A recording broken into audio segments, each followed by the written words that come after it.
Hello mga boss, welcome back ulit sa ating vlog. Roel Kawili nga po pala ng RRC Backyard.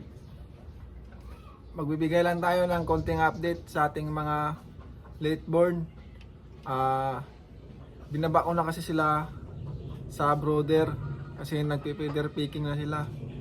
1 month na sila nung 20. Oo, 1 month na sila.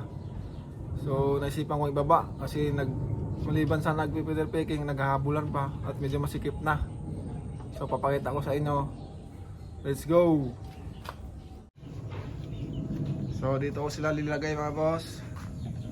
Kung natatandaan nyo sa mga vlog natin, wala pa yan. Wala pa yung nip na yan, nilagyan ko na siya. Yan. Sino? Yung ating baby stag na 4 months old. Pero dito muna tayo. Pakita ko sa inyo. Istro lang ang tali.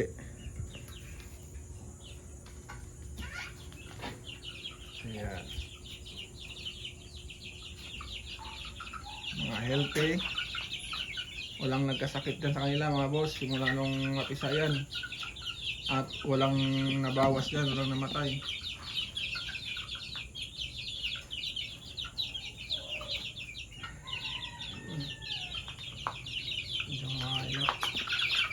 Handaan lang tayo.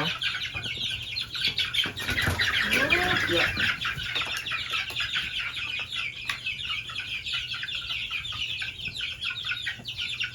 Nga po pala mga boss, merong binabae na lumabas dito, isang piraso. Sana yun? Ayun o. Wala namang laing binabae itong mga manok ko.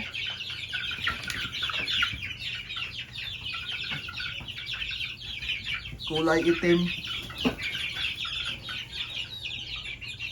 Bale ano siya, ang bloodline niya black over gray. Gulat ako naglabas ng binabae yun. Yan, yung itim na yan sa likod ng talisay. Yan, binabae po yan. Ano, yan. Nag-iisa.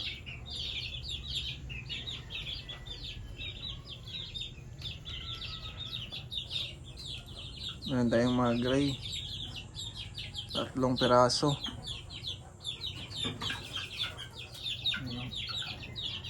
Ganda. Baka yung mga gray mga boss, gagamitin ko yan sa sunod na taon. Magpaparami tayo ng gray. Lalo na yun, napabuhay nun. Dalawa yan magkapatid na gray. Yun. Yun. Pati yung babae na gray na yan, kapatid na yan. Meron pang isa. Yan. Pero iba yung ano yan, iba yung nanay tsaka tatay. Yung gray na yan sa harap. Kaya pwede ko silang pagparisin ng babae na gray na yun. So yun lang mga boss.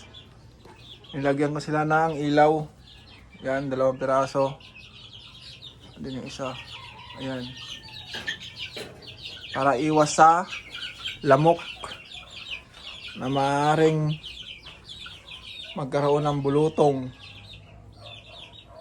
o malaria yung ating mga sisiw. Doon magsisimulang magtatambay yan. At mahalang gamot. Ayan, iniwasan natin. Bali, ano na sila dito? 4 na araw na ata. Hindi ako nagkakamali. Simula nung binaba ko.